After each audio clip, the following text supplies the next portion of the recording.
E aí, como é que vocês estão? Todos tranquilos? Bem, é um prazer tê-los aqui mais uma vez para darmos continuidade ao nosso curso de Direito Tributário, visando o concurso de Fiscal de Tributos da Secretaria da Fazenda do Estado do Mato Grosso. Nós já estamos, essa é a nossa quinta aula, e antes de adentrarmos ao tema, vamos fazer uma revisão rápida do que nós vimos na quarta aula. Bem, na última aula falamos sobre crédito tributário, o que vem a ser o crédito tributário, entendido como um procedimento, que após o lançamento já consegue materializar essa obrigação tributária numa documentação, Então esse crédito tem como sujeito ativo, ou seja, o credor, uma unidade federada, seja a União, Estado, Distrito Federal ou município, e como devedor ou contribuinte. Consegue então formalizar, documentar a obrigação tributária prevista anteriormente no hipótese de incidência que consta na norma abstrata, qual seja a lei tributária. Falamos então primeiramente da suspensão do crédito tributário, Lembrando que as hipóteses de suspensão se envolvem num rol taxativo chamado numerus clausus, pela doutrina, constante lá do artigo 141 do Código Tributário Nacional. Fizemos um processo mnemônico para auxiliá-los, na lembrança desses tipos de suspensão.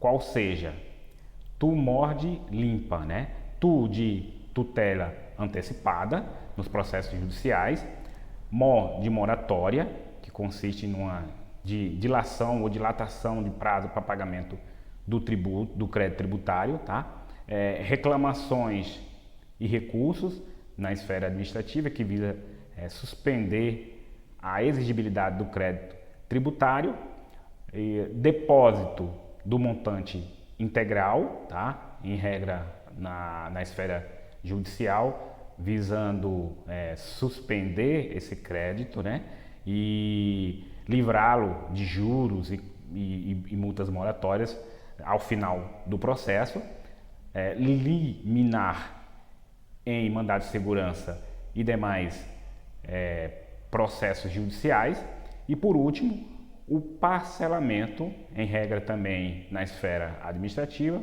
visando a suspensão da exigibilidade do crédito tributário. E por fim, falamos das modalidades de exclusão desse crédito tributário.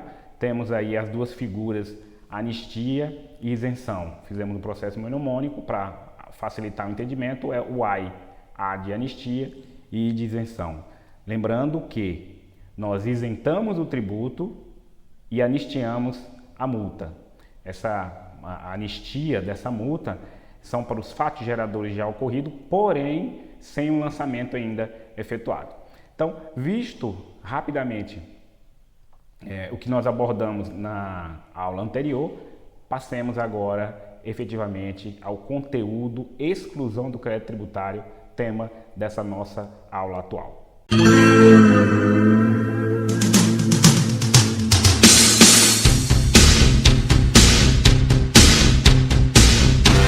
Então, dando prosseguimento à nossa quinta aula, falaremos das modalidades de extinção do crédito tributário.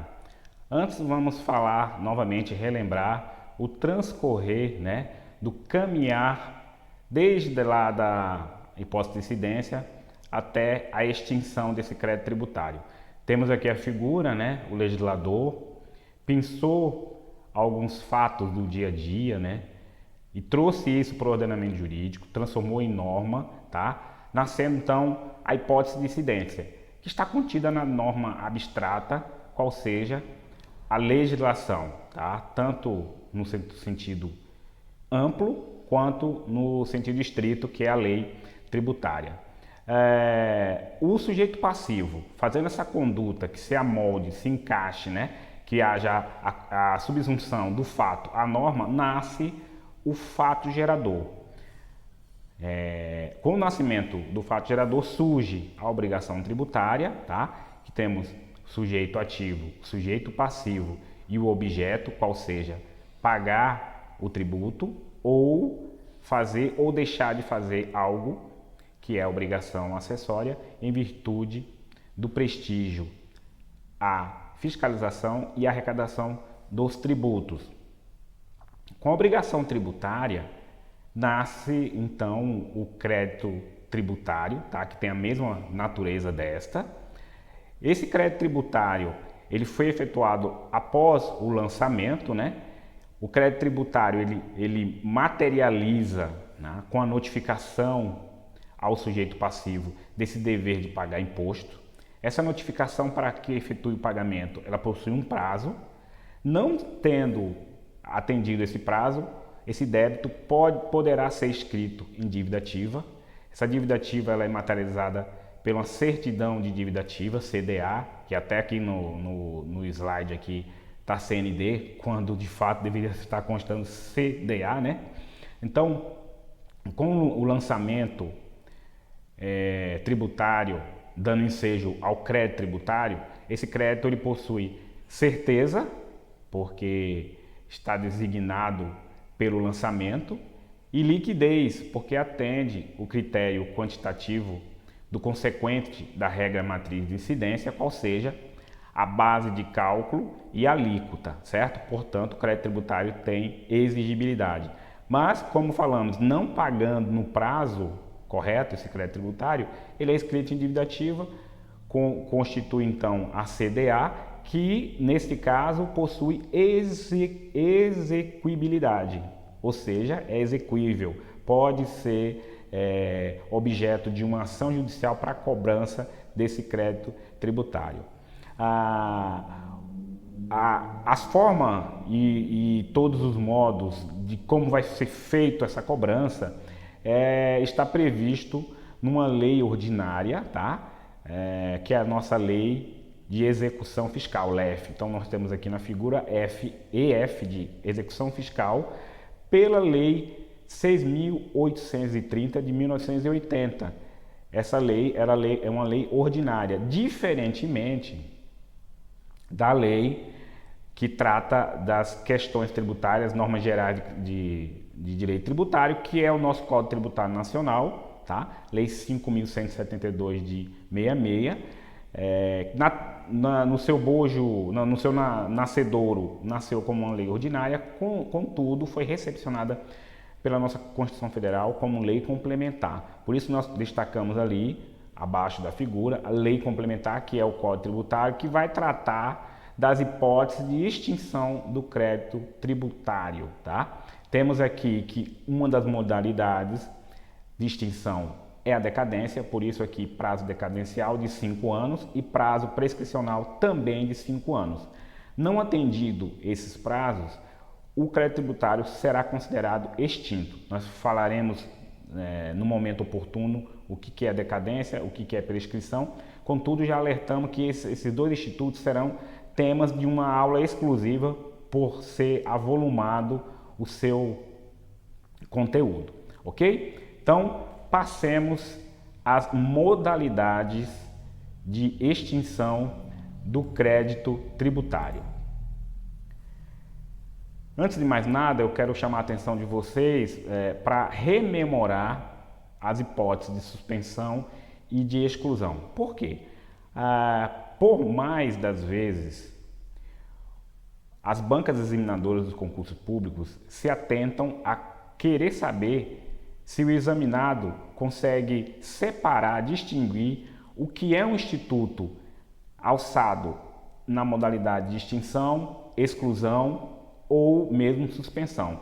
Por isso, vocês devem relembrar mais uma vez o processo mnemônico da suspensão, que é tu morde limpa, tá? Qual seja, tutela antecipada nos processos judiciais, moratória, reclamações de recursos, depósito do montante integral, liminar e mandado de segurança e demais ações judiciais e o parcelamento. Então, suspensão, falou suspensão, lembre, tu morde limpa. A exclusão, o processo mnemônico é AI. A de anistia e de suspensão e de isenção. Não se preocupem em decorar muito, né, as modalidades de extinção. Por quê? Porque vocês farão isso por exclusão, tá? Mas não é o AI não, tá?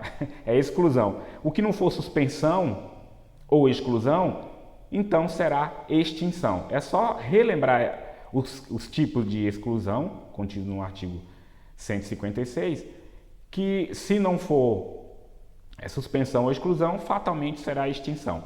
É claro que o examinador, às vezes, pega outros institutos que não vai ser nem extinção, nem suspensão, nem exclusão, mas nesse caso é facilmente identificável não tratar-se nenhum dos tipos dessa modalidade escrita no CTN, ok? Então nós temos aqui taxativamente colocado no nosso Código Tributário Nacional as hipóteses de extinção do crédito tributário, tá? Taxativo porque é números clausos, ou seja, a grande maioria da doutrina entende que apenas esse tipo descrito no artigo 156 do CTN é que goza de extinção do crédito tributário nacional, tá? Quais são então? Pagamento, compensação, transação, remissão com 2 S, prescrição e decadência, conversão do depósito em renda, pagamento antecipado e homologação do lançamento, consignação em pagamento, decisão administrativa irreformável, decisão judicial passada em julgado, dação em pagamento em bem imóvel. Então, são essas as previsões, né? Dão então 11 tipos de extinção, né? Considerando prescrição e decadência no inciso único, ok? Vamos lá tratar de forma individualizada cada uma dessa espécie de extinção. Dação em pagamento. Já vejam aqui pela imagem que bem imóvel, olha o xizinho lá no carro, bem imóvel não pode ser ofertado para quitação de tributo na espécie de dação em pagamento. Apenas, olha o joinha aí do bem imóvel lá, residência. Isso costuma muito cair em prova, trocando o móvel pelo imóvel. Fiquem bem atentos, tá certo? Então, representa o ato de dar em pagamento algo em substituição à pecúnia, ao dinheiro, né? Ao dinheiro. Vocês lembrem-se lá no artigo 3º do Código Tributário Nacional que tributo é uma prestação pecuniária, né, em dinheiro ou que possa se exprimir em dinheiro, né? Então, o próprio artigo 3º já dá a entender que algo que venha a ser substituído em dinheiro, o dinheiro, também possa servir para quitar o crédito tributário, desde que seja expressa e autorizado por lei. Foi o caso aí da dação em pagamento, incluída no artigo 156 por uma lei complementar superveniente, ok? A lei da unidade federada deve estabelecer a forma e as condições exigidas para que sejam extintos os créditos tributários pela dação em pagamento de bens imóveis. Então, não é porque eu tenho uma casa que eu vou ofertá-la para pagar meu IPTU. Não, precisa ter uma lei, tá? Acatando essa forma de extinção e dizendo quais são os critérios para tal, beleza? Percebam bem que a dação em pagamento carece de lei. Toda vez que o Código Tributário fala lei e não se remete a uma lei complementar, é que pode ser uma lei ordinária, tá? Lembre-se que as hipóteses de extinção devem estar de forma exaustiva inserida no Código Tributário, que é uma lei complementar. Mas a dação pode ser implementada por lei ordinária, tá bom? E não necessariamente por lei complementar. A outra modalidade de extinção, pagamento antecipado e homologação do lançamento, tá? Então, o pagamento antecipado é aquele pagamento que foi realizado naquela espécie de lançamento que nós vimos em aulas pretéritas, né? Fazendo uma recapitulação, nós temos o lançamento de ofício ou direto, o lançamento por declaração ou misto e o lançamento por homologação ou autolançamento. Então, é deste pagamento antecipado do lançamento por homologação que nós estamos falando. Lembre-se que o lançamento por homologação, ele exige que o sujeito passivo faça esse pagamento antecipado e aguarde a manifestação do fisco para fazer essa análise, para saber se o que você declarou e pagou de forma antecipada está ok. E para isso o fisco tem 5 anos, como nós vimos em aulas passadas, certo? A extinção do crédito tributário não se verifica com o pagamento, mas com a soma deste com a homologação do lançamento, tá? Lá no artigo 150, parágrafo 4º. Então, Por isso que aqui está colocado pagamento antecipado e a homologação do lançamento, né? Quando eu faço esse pagamento antecipado, o fisco vai depois, tem 5 anos para isso, verificar o que você fez de lançamento para homologação e verifica que você pagou a menor, por óbvio que esse crédito tributário não está extinto, porque falta um remanescente, né? Então, por isso, essa observação. Andando mais um pouco, nós temos consignação em pagamento, lá no artigo 164 do CTN, tá? Então, olha a figura aqui, ó.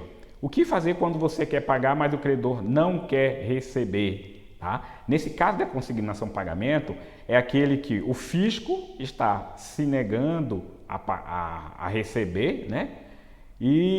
Ou várias unidades federadas, né? 2 ou mais, querem exigir aquele mesmo tributo. Então, no primeiro caso, quando o fisco se recusa a receber, você precisa então fazer essa consignação em pagamento, em regra, em juízo, né? O fisco não pode opor, né? Pelo menos em tese. Você pode pagar o quanto você entende como devido, tá certo? Ou qual o tributo que você vai querer pagar, tá? Então, se deparando com um óbice ao recebimento, só resta ao contribuinte consignar isso judicialmente, né, em pagamento. É a consignação em pagamento do 164 do CTN. Então, quais são as hipóteses? Quando o sujeito ativo, né, mais uma vez, lembrando, sujeito ativo é a pessoa jurídica de direito público, tá? As entidades tributantes, né? União, Estado, Distrito Federal ou município, tá certo? Ou aquelas outras pessoas jurídicas de direito público que tenham a capacidade ativa para o recebimento desse tributo. Então, quando o sujeito ativo se recusar a receber, é caso você consignar em pagamento judicialmente. Subordina o recebimento ao pagamento do tributo, penalidade ou cumprimento de obrigação acessória. Então, não pode atrelar o recebimento, no caso, por conta do sujeito ativo, receber se você cumprir determinada obrigação acessória. Só se você cumprir a determinada obrigação acessória, não, né? Então, se eu quero pagar, o fisco precisa franquear esse pagamento sem atrelar, subordinar isso a outra ação. No caso também de 2 ou mais sujeitos ativos exigindo tributo idêntico sobre o mesmo fato gerador. Aí na figura abaixo nós colocamos aqui, ó, tá? Uma casa de campo, sei lá, um sítio aí com uma piscina bem aconchegante, tá vendo que tá no meio do mato. Se houver um erro por conta do plano diretor de um município e a prefeitura entender que esse local é tido como urbano, a prefeitura vai cobrar o IPTU, tá certo? Por outro lado, a União, entendendo que ali é uma área rural, vai cobrar desse sujeito passivo o ITR. Ora, nós temos então fato gerador, né? A propriedade sendo cobrada pela União e pelo município. Logo, eu preciso consignar isso em pagamento em juízo para que, numa discussão posterior, a justiça diga de fato quem vai ser o sujeito ativo e eu efetuar o pagamento, tá? Então, para não correr juros, correção, eu faço essa consignação e, após o desfecho do processo, dar-se-á quitado, extinto, né, o crédito tributário. Bem, aproveitando o assunto, cabe lembrar a vocês que a Constituição Federal também prevê, tá, que um município possa possuir a capacidade ativa para cobrar o ITR, tá? Não a competência, como nós vamos verificar lá na frente, a competência ela sempre vai ser indelegável, vai permanecer para a União, no caso do ITR, mas a Prefeitura, por convênio, poderá ter a capacidade de administrar e cobrar o ITR, nesse caso, ficando a totalidade, 100% do ITR, para o município, ok? Temos aqui também ainda que só pode versar a consignação em pagamento sobre o crédito que o consignante se propõe a pagar. Então, quando você vai depositar isso sob consignação em pagamento em juízo, você vai depositar aquilo que você entende, não o crédito tributário na sua inteireza, certo? Julgada procedente a ação, o pagamento converte-se em renda pública, certo? Então, ao final dessa ação, isso vai ser direcionado para o cofre público, o numerário público. Julgado improcedente, cobra-se o crédito mais juros de mora sem prejuízo das penalidades cabíveis. Prosseguindo, nós temos aqui uma figura, né, para diferenciar o depósito do montante integral com a consignação em pagamento, certo? São institutos diversos e vocês precisam ter atenção. O depósito do montante integral, o sujeito passivo não quer pagar os valores cobrados, né? Então, é uma modalidade de suspensão da exigibilidade do crédito tributário. Então, eu estou discutindo isso judicialmente, entendo que aquilo não é devido, eu não quero pagar. Mas para eu me livrar de juros moratórios, multas moratórias, eu faço esse depósito e lá na frente, se eu for vencedor, né, eu já vou estar quitando esse crédito tributário. Diferentemente da consignação em pagamento. Nesse caso, o sujeito passivo ele quer pagar, mas o sujeito ativo está colocando óbice, sujeitando isso a outras ações do sujeito passivo, ou até mesmo 2 ou mais sujeitos ativos querem cobrar tributos diversos, né, para o mesmo fato gerador, como nós vimos aí no exemplo do ITR e o IPTU cobrando na chácara lá de Recreio do slide anterior. Beleza? Prosseguindo, nós temos o pagamento, né, que é a única forma, vamos dizer assim, não contenciosa, né, e natural também de extinção do crédito tributário. E exaustivamente também disciplinado no Código Tributário Nacional, nos artigos 157 a 163 e 165 a 169 do nosso Código Tributário Nacional. Então, façamos aqui, inevitavelmente, a leitura desses artigos e as suas explicações. Tá? Artigo 157. A imposição de penalidade não ilide, ou seja, não dispensa o pagamento integral do crédito tributário. Quando fala-se do pagamento no Código Tributário Nacional, muitas coisas são bem óbvias, né? Claro, se você pagou a penalidade, isso não vai estar te dispensando de pagar o tributo, né? Que também compõe o crédito tributário. 158. O pagamento de um crédito não importa em presunção de pagamento, quando parcial das prestações em que se decomponha, quando total de outros créditos referentes ao mesmo ou a outros tributos. Então, é bem razoável esse entendimento, né? Porque, como está aqui na figura, por exemplo, quando eu pago o IPTU de 2022, eu pagando a 12ª parcela, isso não comprova que eu paguei a 9ª, a 11ª, né? Ou até mesmo pagando o IPTU de 2022, isso não quer dizer e comprovar que eu paguei 2020 ou 2021. É bem óbvio esse artigo. Andando mais um pouco, nós temos aqui 159.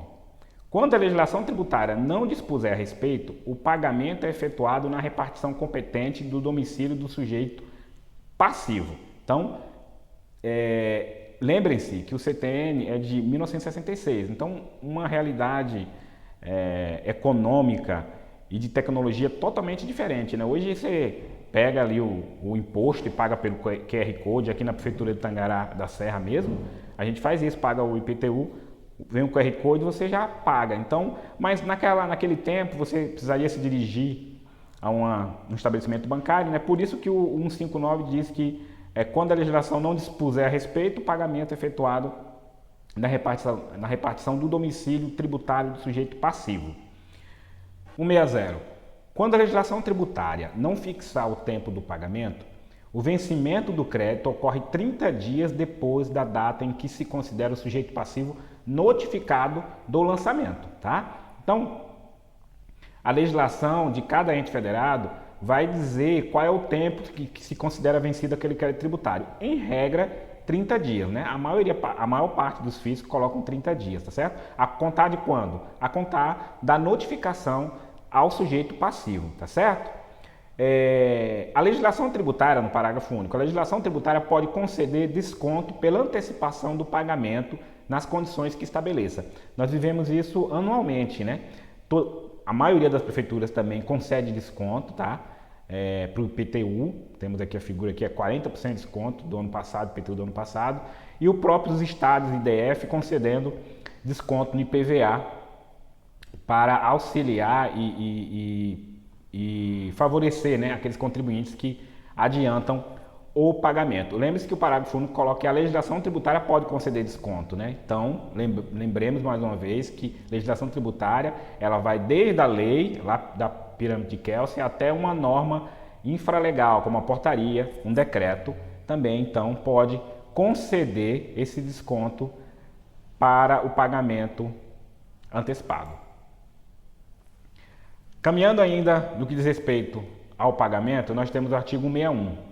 O crédito não integralmente pago no vencimento é acrescido de juros de mora, seja qual for o motivo determinante da falta, sem prejuízo da imposição das penalidades cabíveis e da aplicação de quaisquer medidas de garantia previstas nesta lei ou em lei tributária. Então, a regra, né, é que seja 1%, tá? Os juros de mora. Se a lei não dispuser de modo diverso, os juros de mora são calculados à taxa de 1%, diz o parágrafo 1º.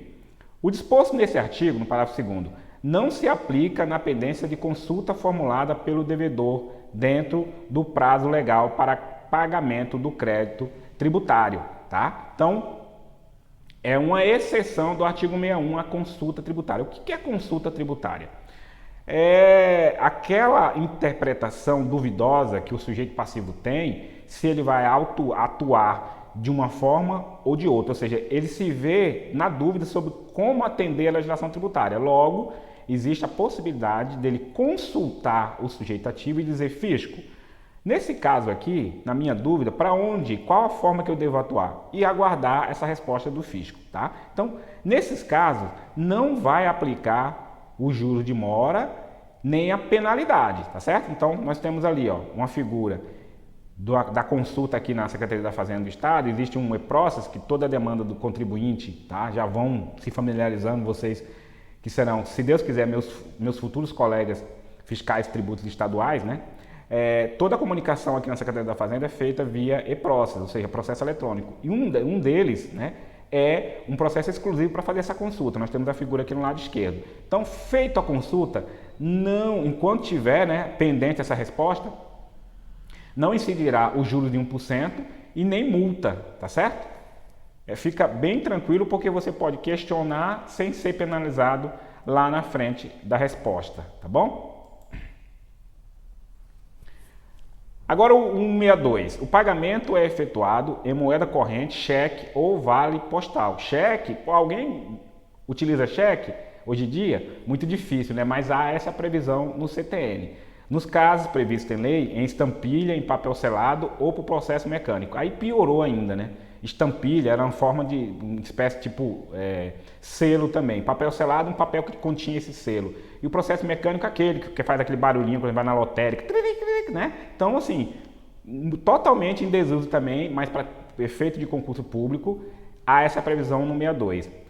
Parágrafo 1º. A legislação tributária pode determinar as garantias exigidas para o pagamento do cheque ou vale postal. Então, cheque é previsto como instrumento de pagamento para a extinção do crédito tributário? Sim, mas a legislação pode estabelecer as garantias, né? Para não ter aquele cheque borrachudo como nós estamos vendo aqui embaixo, ó, cheque devolvido, protestado, certo? Então, essas garantias, desde que não torne impossível, né? A garantia não pode tornar impossível ou mais oneroso, ou seja, com um dispêndio maior, que o pagamento em moeda corrente. Parágrafo 2º. O crédito pago por cheque somente se considera extinto com o resgate deste pelo sacado. Não dá para a gente admitir cheques voadores, né? Então, só vai extinguir o crédito tributário com cheque depois do resgate desse cheque, tá bom? O crédito pagável em estampilha considera-se extinto com a inutilização regular daquela, ressalvado o disposto no artigo 150, que é lançamento por homologação. Então, mais uma vez, estampilha está bem em desuso, mas ainda previsto aqui no Código Tributário Nacional. Ainda com relação ao pagamento, nós temos a figura da imputação ao pagamento, lá no artigo 163, tá? Então, esse dispositivo, ele determina qual é a ordem de quitação. Então, se o sujeito passivo deve a um ou mais ente federado, ou nesse mesmo ente federado deve diversos tributos, né?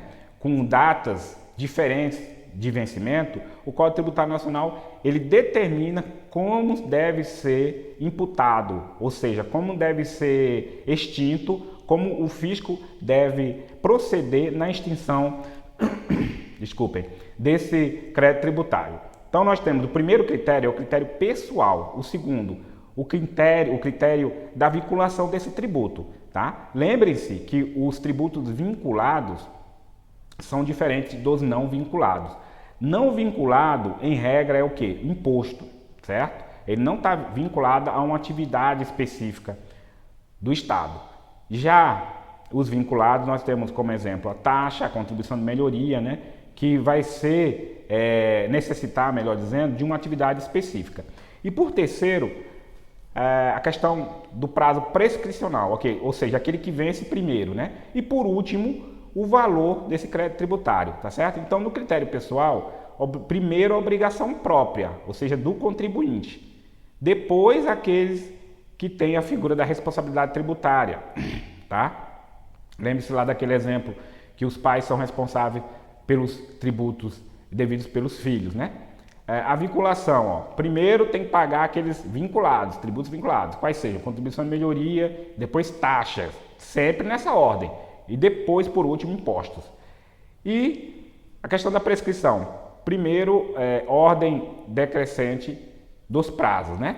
E o valor, ou melhor, o critério prescricional, ordem crescente dos prazos, né?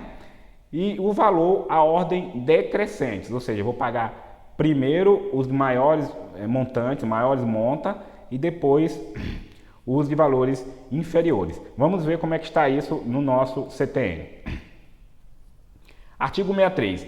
Existindo simultaneamente dois ou mais débitos vencidos do mesmo sujeito passivo para com a mesma pessoa jurídica de direito público, relativo ao mesmo ou a diferentes tributos, ou provenientes de penalidades pecuniárias ou juros de mora, a autoridade administrativa competente para receber o pagamento determinará a respectiva imputação, obedecida às seguintes regras, na ordem que enumerada. Ou seja, não fica ao bel prazer da autoridade, ela precisa atender ao que está colocado no 163. Em primeiro lugar, aos débitos por obrigação própria e, em segundo lugar, aos decorrentes de responsabilidade tributária. Primeiramente, as contribuições de melhoria, depois as taxas e, por fim, aos impostos. Na ordem crescente dos prazos de prescrição e na ordem decrescente dos montantes. Então percebam aqui, ó, no inciso 2, primeiramente as contribuições de melhoria.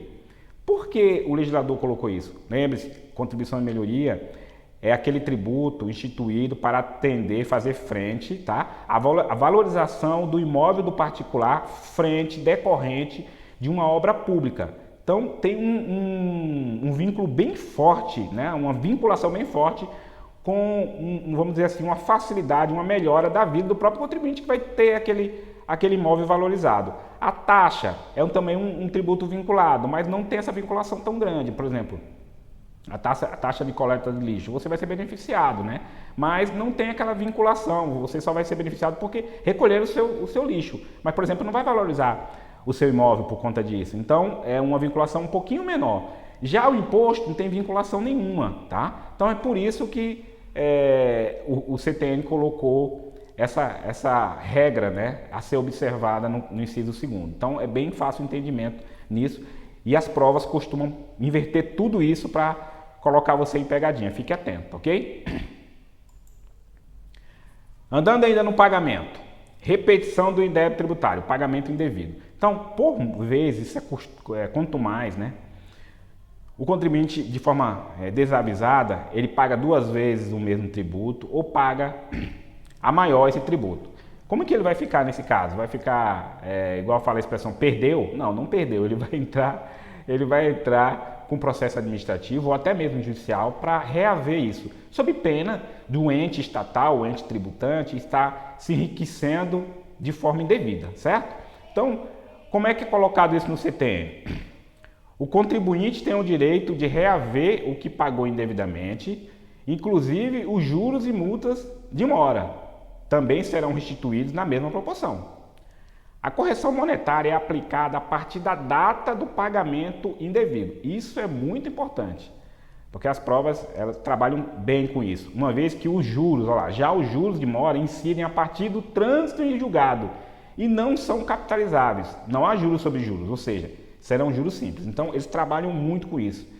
Tentando confundir você. A correção monetária é devida após o trânsito de julgado. Não, é devido logo após a data do pagamento, quando você extinguiu o crédito tributário, a correção monetária. Já os juros, eles serão pagos a partir do trânsito de julgado. O que é trânsito de julgado? Quando não cabe mais discussão na esfera judicial.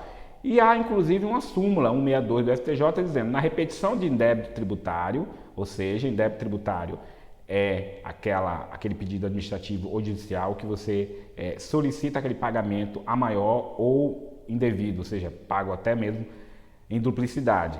Então, a súmula 162, na repetição do indébito tributário, a correção monetária incide a partir do pagamento indevido.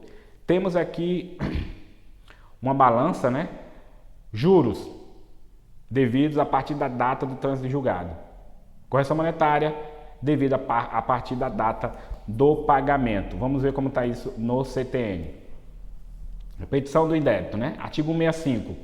O sujeito passivo tem direito, independentemente de prévio protesto, à restituição total ou parcial do tributo, seja qual for a modalidade do pagamento, ressalvado o disposto no parágrafo 4º do artigo 162, que diz respeito, salvo engano, à estampilha, mas também está em desuso, nos seguintes casos: cobrança ou pagamento espontâneo de tributo indevido ou maior que o devido, em face da legislação tributária aplicável ou da natureza ou circunstância materiais do fato gerador efetivamente ocorrido. 2. Erro na edificação do sujeito passivo. Você tenta a edificação, mas a intenção do legislador era colocar erro na identificação do sujeito passivo, na determinação da alíquota aplicável, no cálculo do montante do débito ou na elaboração ou conferência de qualquer documento relativo ao pagamento. E 3. Reforma, anulação, revogação ou rescisão de decisão condenatória. Tá? Então, se houve um questionamento administrativo, um processo administrativo ou judicial, e foi dado ganho de causa ao contribuinte, no final dessa decisão, claro que você vai ter direito a reaver aquilo que você pagou de forma indevida. Aqui nós temos uma figura, né, para relembrar o que está lá no CTN. Olha só. Tributo indevido a maior, tá? É uma condicionante para você pedir repetição de indébito. Erro no lançamento, né? Então, quando o próprio fisco cometeu esse erro. Então, vejam que se você pagou a maior ou indevido, né, ou o fisco errou nesse lançamento, não há litígio, tá certo? Então, por isso está aqui sem litígio. Você vai ter, então, 5 anos para efetuar esse pedido desse pagamento indevido, tá? Contados da extinção do crédito tributário, ou seja, contados a partir do pagamento, tá? No caso de autolançamento, que é o lançamento por homologação, o prazo para pedir esse dinheiro pago a maior não é quando você aguardar a homologação do fisco, é quando você paga. Por isso que está ali colocado, ó, pagamento antecipado, quando você declarou, pagou de forma antecipada e aí o fisco tem 5 anos. É a partir daquele pagamento ali que você tem 5 anos para pedir a restituição, tá, desse tributo. Agora, no caso de uma anulação ou alteração, né, quando você entra com processo administrativo ou judicial, a partir dessa decisão que diz que você tem direito à cobrança desse tributo indevido, você vai ter 5 anos, tá, para reaver o que foi pago a maior. Agora, atente-se para que, se no pagamento, no pedido da restituição, você entrou administrativamente e esse processo foi indeferido, olha lá o dislike ali, a mãozinha para baixo ali na segunda seta. Quando ele foi indeferido na esfera administrativa, você não vai ter mais 5 anos para pedir isso na via judicial. Você terá apenas 2 anos para entrar judicialmente dessa denegação, desse não da Cefaz ou de outra fazenda pública, ok? Vamos ver como é que está isso no Código Tributário. Artigo 68. O direito de pleitear a restituição extingue-se com o decurso do prazo de 5 anos, contados nas hipóteses do inciso 1 e 2 do artigo 65, da data da extinção do crédito tributário. Essas hipóteses, como nós vimos na figura, é que não há litígio. Ou você pagou em duplicidade, ou você pagou a maior, ou houve um erro no lançamento, tá? Ou nas hipóteses do inciso 3, que no caso, quando você contesta de forma na via administrativa, a data em que se tornar definitiva a decisão administrativa ou passar em julgado a decisão judicial que tenha reformado, anulado, revogado ou rescindido a decisão condenatória. Aqui nesse slide nem coloquei o 169, né, para tratar daquele prazo de 2 anos, mas vamos fazer a leitura aqui no artigo 69. Prescreve em 2 anos a ação anulatória da decisão administrativa que denegar a restituição. Então percebam que se você discutiu, né, pedindo a restituição do indébito, ou seja, querendo de volta aquilo que você pagou a maior ou de forma duplicada na esfera administrativa, lá na frente, quando for julgado esse processo administrativo e você perder, né, o julgamento, o processo, você não terá mais 5 anos para discutir, né? Nós estamos falando muito de prazo de 5 anos, mas de fato o CTN prevê apenas 2 anos para você discutir isso de forma judicial, ok? Andando mais um pouco, vamos falar como se dá o pedido de restituição do imposto pago a maior ou em duplicidade no caso dos impostos indiretos. O que é o imposto indireto? É aquele imposto que incide numa cadeia produtiva. Um exemplo clássico que nós temos é o ICMS. Vemos aqui na figura a indústria que vendeu o produto para o atacadista, que vendeu para o varejista, que ao final vendeu para mim e para você, que somos consumidores finais, certo? Então, quem é que vai arcar ao final com esse pagamento? Quem suporta o ônus do tributo? Claro que vai ser o coitado lá do consumidor final, certo? A ele nós damos o nome de contribuinte de fato. Já o contribuinte de direito é aquele que está expresso como o que tem a relação direta e pessoal e a pessoa jurídica responsável para estar levando esse tributo para o fisco, tá certo? Que no caso aqui vai ser um desses da cadeia aí, em regra o varejista, tá certo? Então, há regras que o CTN colocou para dizer como que se vai fazer a repetição desse indébito. Isso consta no artigo 66. A restituição de tributos que comportem, por sua natureza, transferência do respectivo encargo financeiro, ou seja, impostos ou tributos indiretos, somente será feita a quem prove haver assumido o referido encargo ou, no caso de tê-lo transferido a terceiro, está por este expressamente autorizado a recebê-la, tá certo? Então, no caso do ICMS, em regra, o consumidor final, eu, você, qualquer um que vai numa loja, compra um tênis, não tem legitimidade, tá, para fazer esse pedido na via administrativa ou judicial, se houve um pagamento em duplicidade, por exemplo. Quem tem legitimidade é o contribuinte de direito, mas ele só terá direito a essa restituição se ele comprovar que suportou encargo financeiro ou estiver autorizado pelo o contribuinte de fato, no caso, o consumidor final. Terminamos, enfim, graças a Deus, o pagamento, né, como eu falei, é exaustivamente tratado no CTN, e vamos falar agora da conversão do depósito em renda. O sujeito passivo faz o depósito do montante integral, tá? Que é um caso de suspensão, lembrem-se lá, né?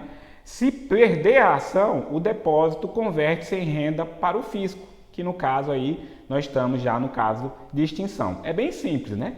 Você depositou o montante integral, tá? Suspendendo a exigibilidade do crédito tributário, né? Para não correr juros e correção monetária, é um caso de suspensão, tá?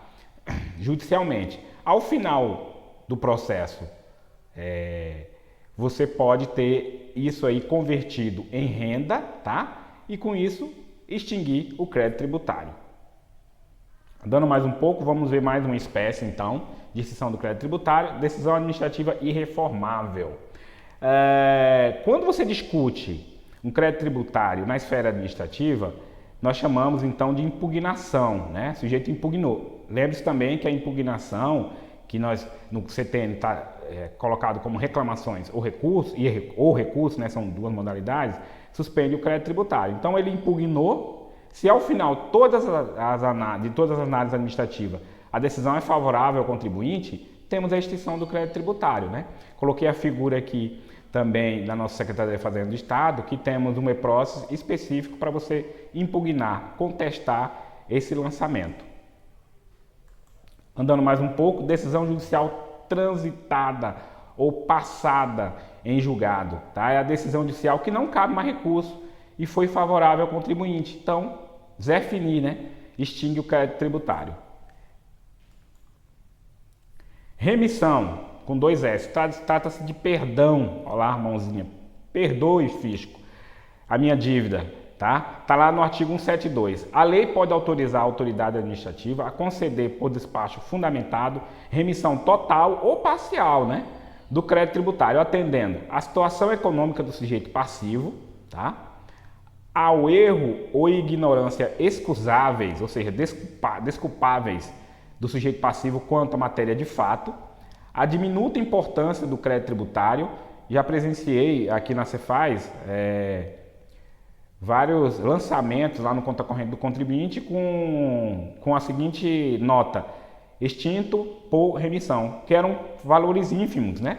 Que não valeria a pena você mobilizar todo o aparato da administração para cobrar isso. Por isso, essa previsão no terceiro, a diminuta importância do crédito tributário.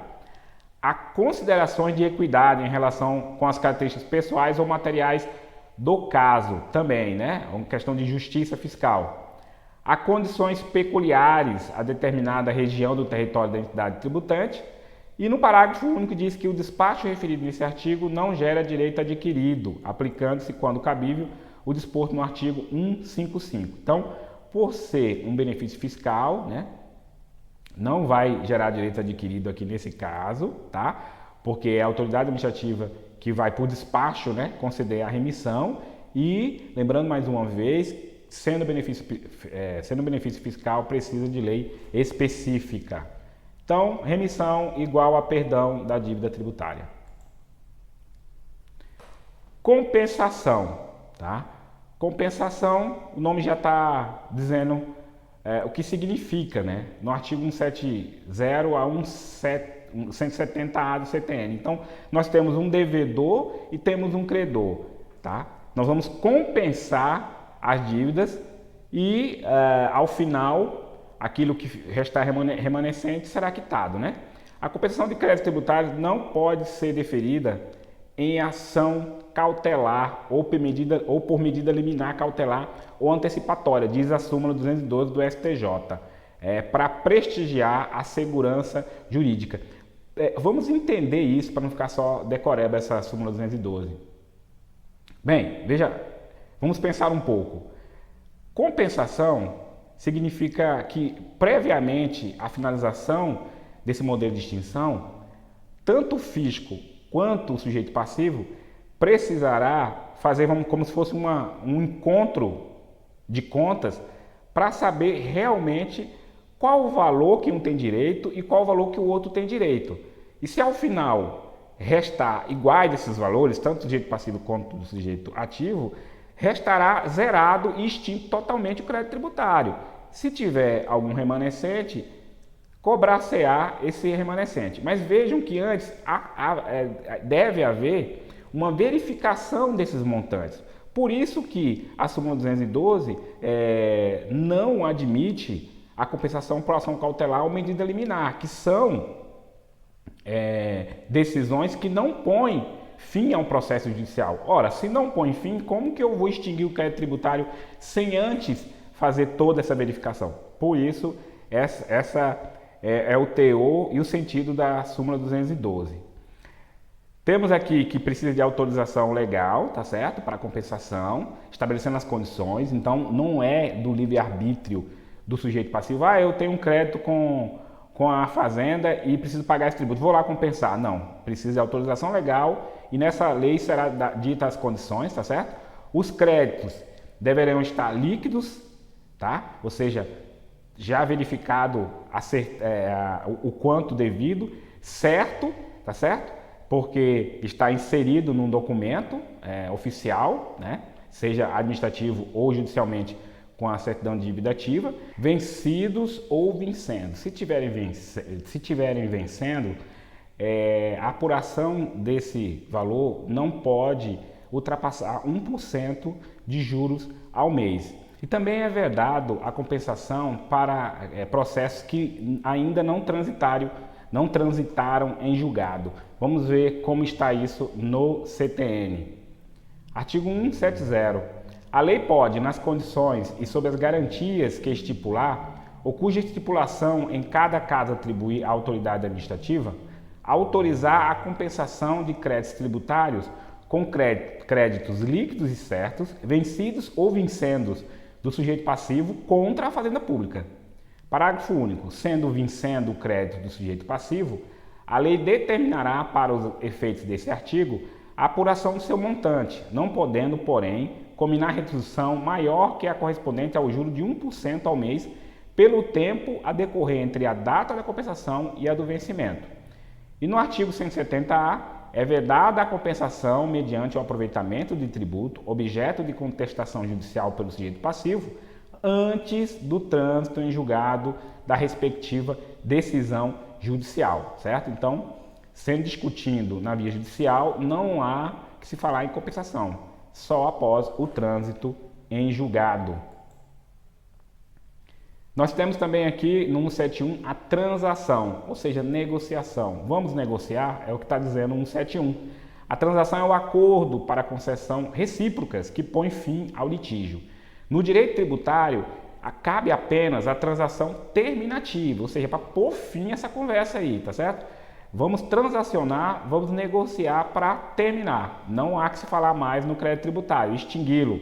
E não a preventiva, tá? Isso, vez ou outra, também cai em concurso. Por exemplo, nós temos de transação desconto na multa para pagamento à vista em auto de infração. Na nossa lei do ICMS, a Lei 7.098, de 1998, no seu artigo 47G, diz o seguinte: o crédito tributário constituído de ofício poderá ser pago ou parcelado com redução do valor da multa lançada, observados os seguintes limites. Dentro do prazo fixado na intimação constante do instrumento de constituição, redução de 60% do valor da multa para pagamento à vista. Então, esse é um exemplo de transação que nós temos aqui no ICMS Mato Grossense. Se você for autuado e você for pagar até o prazo lá de 30 dias que nós damos na notificação auto-infração, no termo de apreensão e depósito, pagando à vista, você terá 60% de desconto na multa. Essa é uma forma de transação, ok? Por que é transação nesse caso? Foi instituída por lei, é um benefício fiscal, bem como se você não quiser aderir a esse acordo, né, recíproco, você simplesmente deixa escorrer o prazo e vai pagar a multa cheia sem problema nenhum, né? Então, a transação pressupõe o acordo de vontade de ambas as partes. Como está lá no CTN? A lei pode facultar, nas condições que estabeleça aos sujeitos ativo e passivo da obrigação tributária, celebrar transação que, mediante concessões mútuas, importe em determinação de litígio. Na realidade, aqui o CTN também andou mal. É terminação de litígio e consequente extinção do crédito tributário. No parágrafo único, a lei indicará a autoridade competente para autorizar a transação em cada caso. Por último, nós temos aqui como modalidade de extinção do crédito tributário a prescrição e a decadência, tá? A prescrição no 174 e a decadência no 173. Nós vamos, como disse no início, bater esses dois institutos em aulas exclusivas, porque tem muitas fundamentações e nós precisamos explicar de forma bem clara, tá? Então vamos deixar para uma aula tratar especificamente sobre esses dois institutos. Aqui nós vamos só dar o conceito amplo Decadência, perda do direito de constituir o crédito tributário. Então, passado o prazo de 5 anos, o fisco não constituiu o crédito tributário pelo lançamento, autular, fisco, não venha mais constituir esse crédito porque ele já está extinto pela decadência. Já a prescrição é a perda do direito de cobrar o crédito tributário. O crédito já está constituído, mas demorou 5 anos e o fisco não me cobrou. Calma lá, fisco, autular, não me cobre mais porque esse crédito tributário está extinto pela prescrição. Ambas possuem um prazo aplicável de 5 anos, como eu falei. Tá certo? Então, mais uma aula. Deixo para vocês aqui mais uma frase de incentivo para aqueles que querem laborar no mundo dos concursos.